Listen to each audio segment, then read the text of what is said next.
Φίλες και φίλοι, καλώς ήρθατε σε νέο επεισόδιο Γυρίζοντας. Βρισκόμαστε στην πρωτεύουσα του νομού Λακωνίας, στο οικονομικό και εμπορικό κέντρο του νομού. Χωρίς πολλά λόγια λοιπόν, καλώς ήρθατε στη Σπάρτη.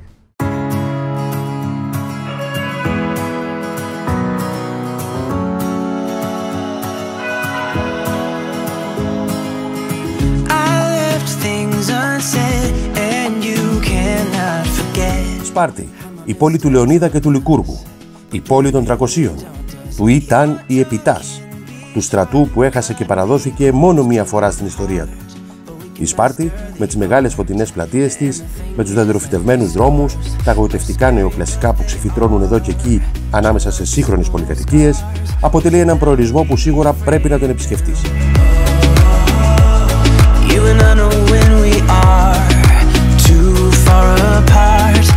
Μπορεί να γνωρίζουμε όλη την ιστορία της αρχαίας Σπάρτης με το Λεωνίδα και τους 300, όμως και η σημερινή Σπάρτη αποτελεί έναν από τους πιο ενδιαφέροντες προορισμούς.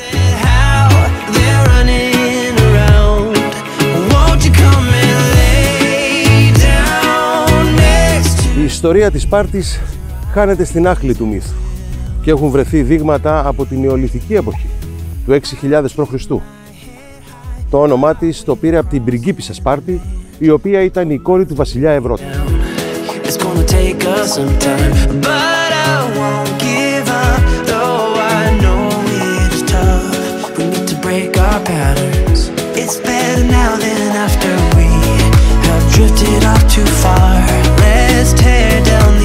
Οικοδομήθηκε κατόπιν διατάγματος του βασιλιά Όθωνα το 1834 και την πόλη την έφτιαξε ο Στάουμφελντ, ο οποίος την έκανε με μεγάλους λεωφόρους όπως βλέπετε και μεγάλες πλατείες.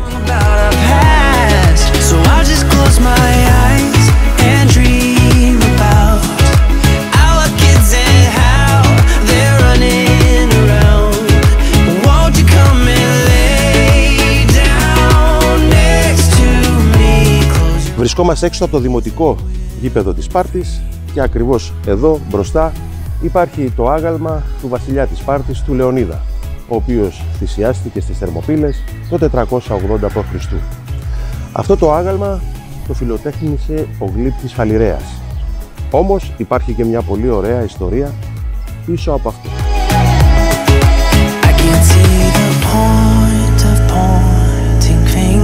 Ακούστε όμως λίγο την περίεργη ιστορία που συνέβη πριν την κατασκευή αυτού του αγάλματος.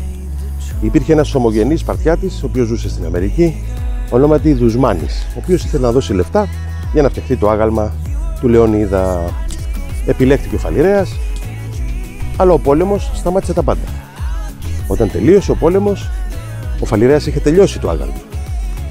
Ο Δουσμάνης όμως είχε πεθάνει. Έτσι, ο Φαλιρέας έψαξε να βρει ομογενείς από τη Σπάρτη, βρήκε 300, βάλαν από $300 και συνέχισε το άγαλμα να φτιάχνει. Όμως το άγαλμα ήταν γυμνό, με αποτέλεσμα ο δεσπότης εδώ να μην το θέλει μέσα στη Σπάρτη. Έτσι πήραν το γυμνό άγαλμα, μπήκε στις Θερμοπύλες, αλλά συνεχίζουμε τώρα, δεν είναι απλά τα πράγματα. Οι ομογενείς που βάλαν από $300 θέλαν να μπουν τα ονόματά τους στο άγαλμα. Εκεί αντέδρασαν οι υπηρεσιακοί παράγοντες του Υπουργείου Πολιτισμού. Κάμφθηκαν όμως στην πορεία και επέτρεψαν να μπουν τα ονόματα αυτών που φτιάξαν το άγαλμα πίσω από το άγαλμα. Έλα όμως που ο κόσμος νόμιζε ότι αυτοί είναι οι 300 του Λεωνίδα, με αποτέλεσμα μετά από κάποια χρόνια να σβηστούν, και έτσι το 1969 εδώ, σε αυτό το σημείο, ο Φαλιρέας είχε αφήσει αυτό το άγαλμα του βασιλιά της Σπάρτης, του Λεωνίδα.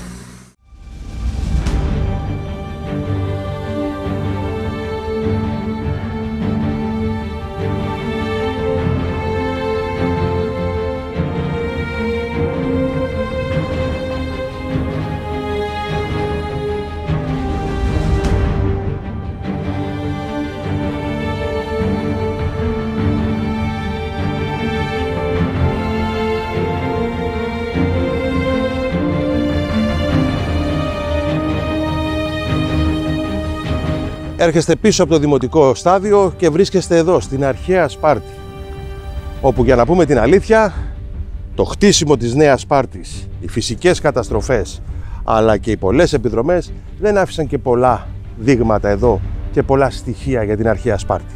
Όμως εσείς πρέπει να έρθετε και θα δείτε εδώ το αρχαίο θέατρο της Σπάρτης, που τότε μέσα χωρούσαν 17.000 άτομα.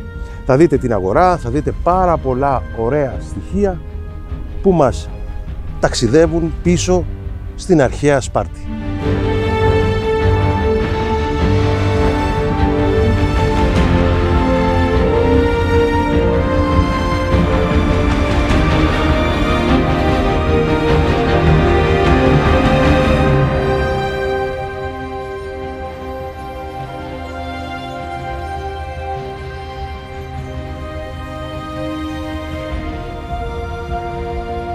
Περπατώντας εδώ στη Σπάρτη, σχεδόν σε κάθε γωνιά της βρίσκεις αρχαία σημεία τα οποία πρέπει να τα ανακαλύψεις.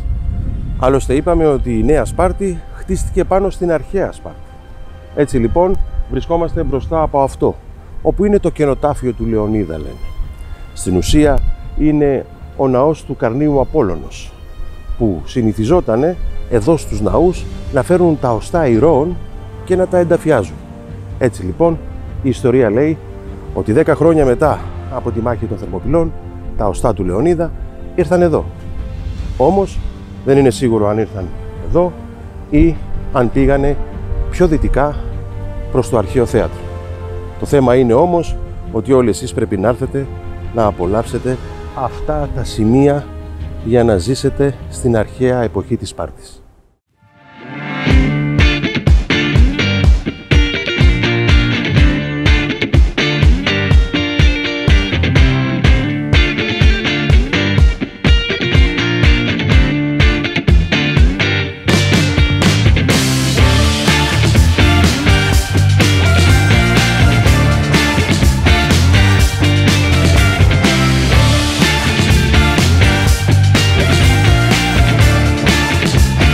Η κεντρική πλατεία της Σπάρτης, μιλάμε για ένα όνειρο. Το βλέπετε και μόνοι σας. Πίσω μας είναι το υπέροχο νεοκλασικό κτίριο του 1909 του παλιού Δημαρχείου, όπου εδώ γίνονται τα δημοτικά συμβούλια. Εδώ είναι η πλατεία που μπορεί να απολαύσεις τον καφέ σου, είναι ο χώρος και ο τόπος συναντήσεων εδώ των ανθρώπων που επισκέπτονται τη Σπάρτη. Κάτω εδώ είναι τα ψηφιδωτά που μπορείτε να δείτε μέρος της ιστορίας της, και ακριβώς από εδώ είναι το μνημείο του Σπαρτιάτη πολεμιστή, που όλοι ξέρετε πόσο μεγάλοι πολεμιστές ήταν οι Σπαρτιάτες. Συνεχίζουμε εμείς το πολύ όμορφο διπορικό μας από την πόλη της Σπάρτης.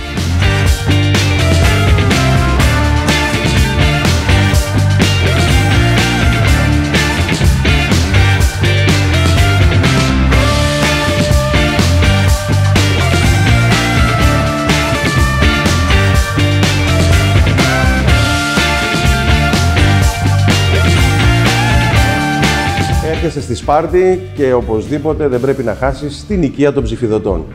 Που τι είναι αυτό? Είναι μια παλιά ρωμαϊκή κατοικία, η οποία έχει ακριβώς αυτά εδώ στο πάτωμά της.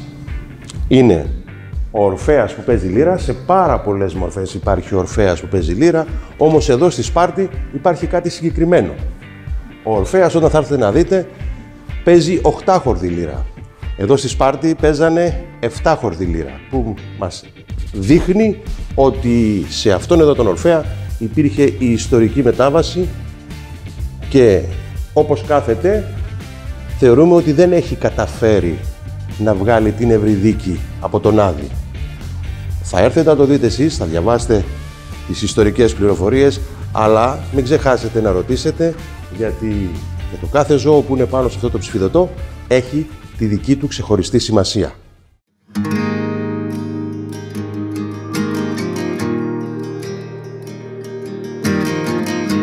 Και μετά θα έρθετε από εδώ που υπάρχει το άλλο ψηφιδωτό, που είναι η αρπαγή της Ευρώπης. Είναι ακριβώς εδώ. Όταν θα έρθετε θα δείτε ότι στα μάτια της Ευρώπης υπάρχει μια θελκτικότητα, όπως και ένας ερωτισμός στο βλέμμα του Ταύρου. Δίπλα είναι οι ερωτηδείς που μας δείχνουν ότι το ειδήλιο είχε προχωρήσει. Που στην ουσία τι σημαίνει αυτό? Ότι όλη η Ευρώπη ασπάστηκε τη φιλοσοφία της Ελλάδος, αλλά και ιδιαίτερα της Σπάρτης μας. Μην χάσετε και πρέπει οπωσδήποτε να επισκεφθείτε το σπίτι εδώ των ψηφιδωτών.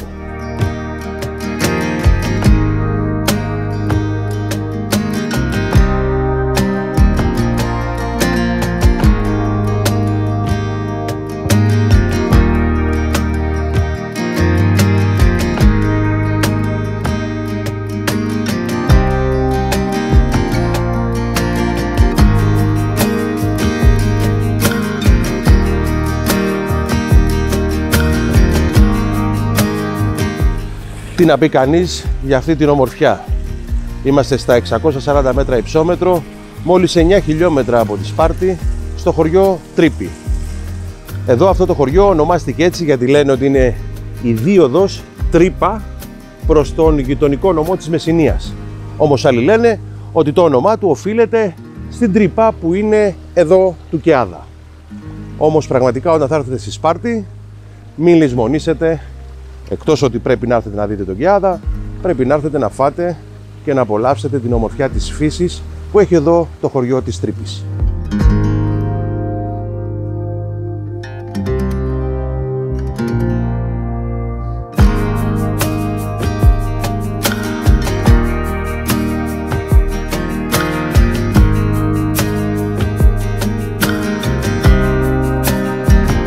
Το 18ο και το 19ο αιώνα, εδώ η Τρίπη υπήρξε σπουδαίο πολιτιστικό και εμπορικό κέντρο της περιοχής λόγω της γεωγραφικής του θέσης.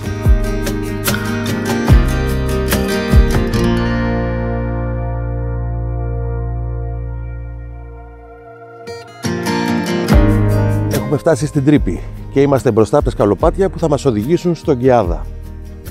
Όλοι είχαμε διδαχτεί πως ο Κεάδας ήταν μια σπηλιά όπου οι Σπαρτιάτες πέτουσαν μέσα τα προβληματικά παιδιά. Ανέβουμε πάνω και θα σας πω ποια είναι η αλήθεια για τον Κεάδα.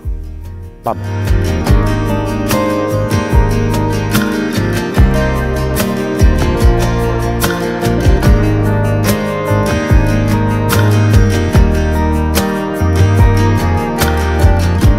Για τον Κεάδα υπάρχουν ελάχιστες ιστορικές αναφορές, οι οποίες όμως λένε πως εδώ οι Σπαρτιάτες δεν πέταγαν ανάπηρα παιδιά, αλλά πέταγαν ανθρώπους που είχαν καταδικαστεί σε θάνατο, εγκληματίες, αιχμάλωτους πολέμου και διάφορα άλλα κακοποιά στοιχεία. Η πρώτη έρευνα για τον Κεάδα έγινε το 1983, όπου βρέθηκαν οστά που είχαν σχηματίσει ένα παχύ στρώμα κάτω στο μπάτο της σπηλιάς.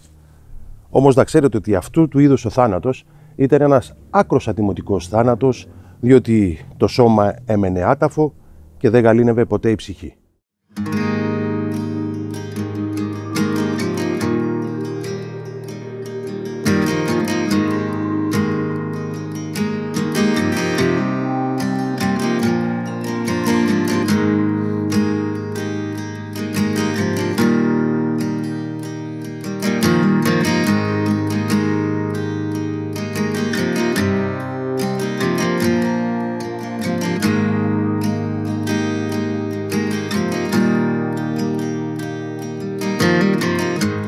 Είμαστε έτοιμοι να μπούμε στην γαστροπολιτεία του Μιστρά.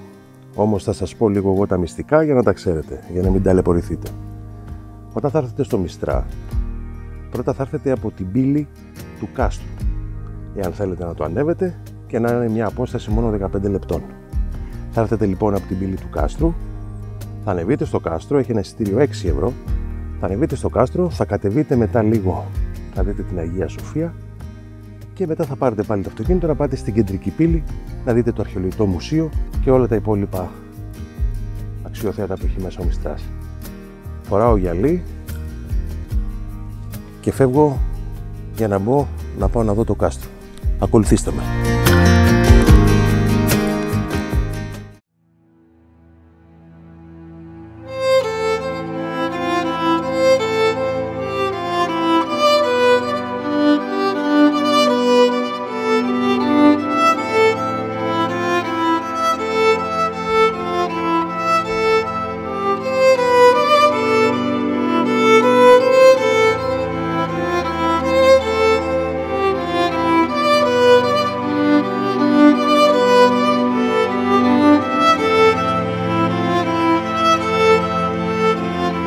Η ιστορία της νεκρής πολιτείας σήμερα, του Μιστρά, ξεκινάει από τα μέσα του 13ου αιώνα, όταν ολοκληρώθηκε η κατάκτηση της Πελοποννήσου από τους Φράγκους.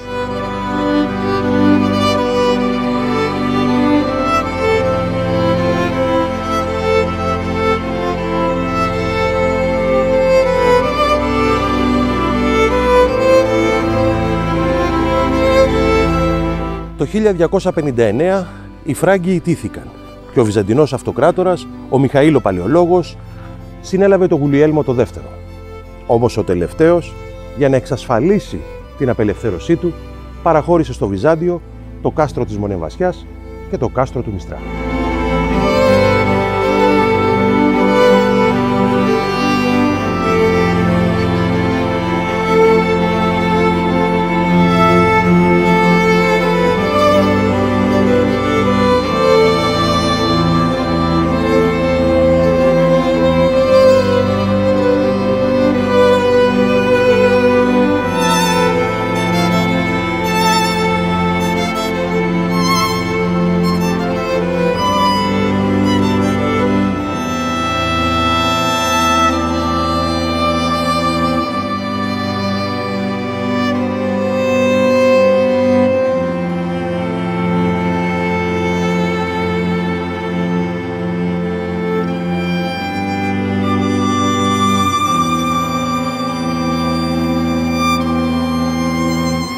Μόνο δέος μπορείς να νιώσεις όταν έρχεσαι εδώ, στην Καστροπολιτεία του Μιστρά και μεταφέρεσαι σε μια άλλη εποχή, στην εποχή του Βυζαντίου.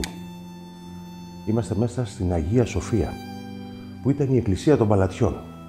Δηλαδή εδώ λαμβάναν τη Θεία Λειτουργία μόνο οι πλούσιοι, οι παλαιολόγοι, οι αυτοκράτορες και βέβαια σε αυτήν εδώ την εκκλησία έχουν ταφεί πάρα πολλά μέλη της άρχουσας τάξης που υπήρχε εδώ στο Μιστρά.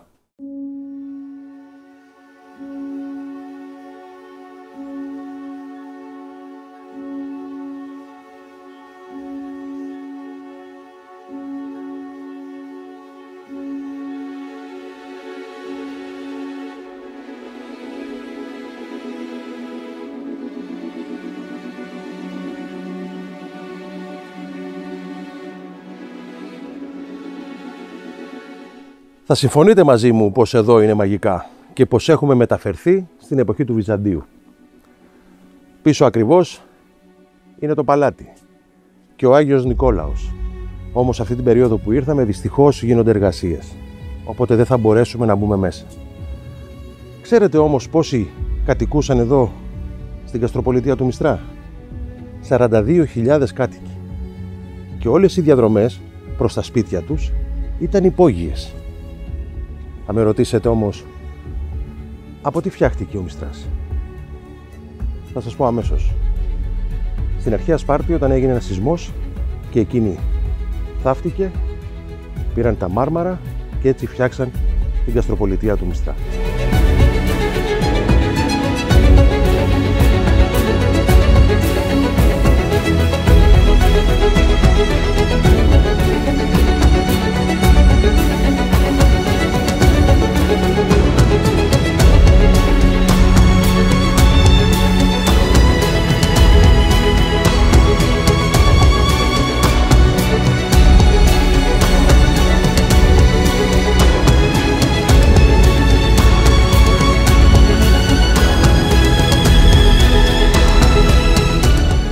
Στο αρχαιότερα σωζόμενο μνημείο αυτής της πόλης, στον Άγιο Δημήτριο, ο οποίος είναι και η Μητρόπολη εδώ, της Καστροπολιτείας του Μιστρά. Δεν στάθηκα όμως τυχαία σε αυτό το σημείο.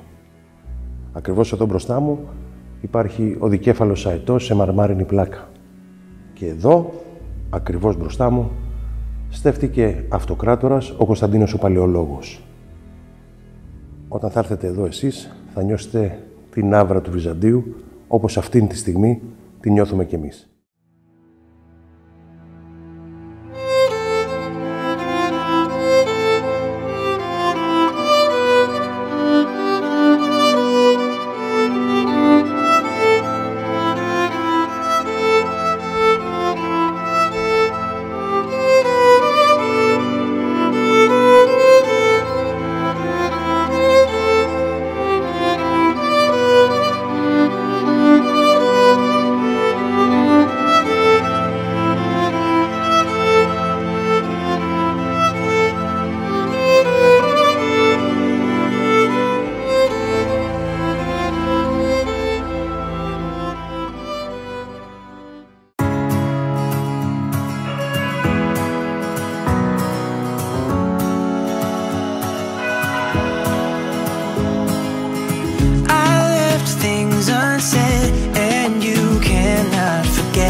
Εδώ ακριβώς που βρισκόμαστε είναι ένα από τα σημαντικότερα ιερά της αρχαίας Σπάρτης.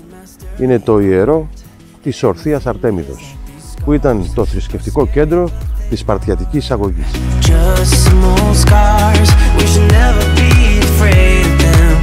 Τι ήταν όμως η Ορθία Αρτέμιδα? Ήταν μια προδωρική θεότητα η οποία άλλαξε χαρακτήρα στα αρχαϊκά χρόνια, δηλαδή μεταξύ 9ου και 8ου αιώνα. Αυτό που βλέπουμε πίσω μας είναι η ρωμαϊκή έκδοχη, περίπου στο 70 μετά Χριστόν. Συνδεότανε με την θεά της γονιμότητας, την Ιθαλία. Και αυτές οι δύο θεότητες ασχολιόντουσαν με την αγωγή των παιδιών από την εφηβεία τους μέχρι την ενηλικίωσή τους.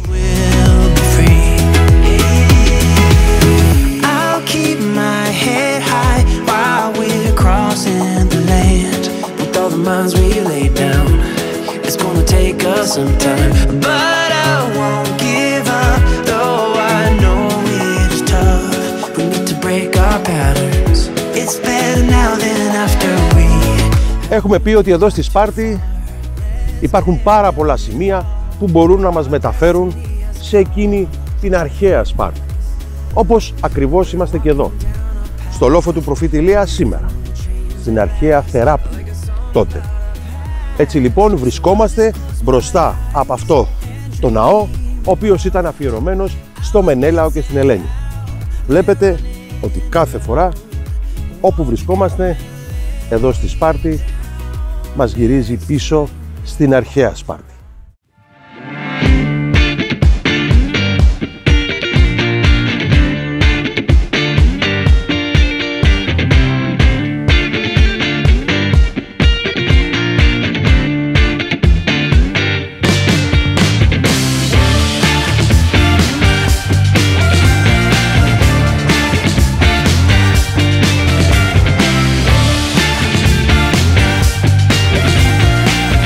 Σπάρτη, όσες φορές και να την επισκεφτείς, δεν τη χορταίνεις.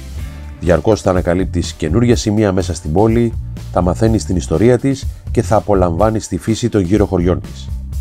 Είμαι περήφανος που ο παππούς μου πρόσφερε και εκείνος το δικό του λιθαράκι ως δήμαρχος Σπάρτης τη θητεία 1946 με 1948 και 1951 με 1955. Το μόνο σίγουρο βέβαια είναι πως η Σπάρτη δεν χωράει μέσα σε ένα επεισόδιο. Γι' αυτό και θα επιστρέψουμε σύντομα με νέο οδηπορικό. Και με αυτές τις πανέμορφες εικόνες από την πόλη της Σπάρτης θα κλείσουμε αυτό το επεισόδιο. Ελπίζω να σας δώσαμε το κίνητρο να έρθετε να επισκεφτείτε και εσείς αυτήν την ιστορική περιοχή. Εάν σας άρεσε αυτό το βίντεο, κάντε ένα like, κάντε εγγραφή στο κανάλι μου στο YouTube και μέχρι το επόμενο γυρίζοντας να είστε γεροί και αισιόδοξοι.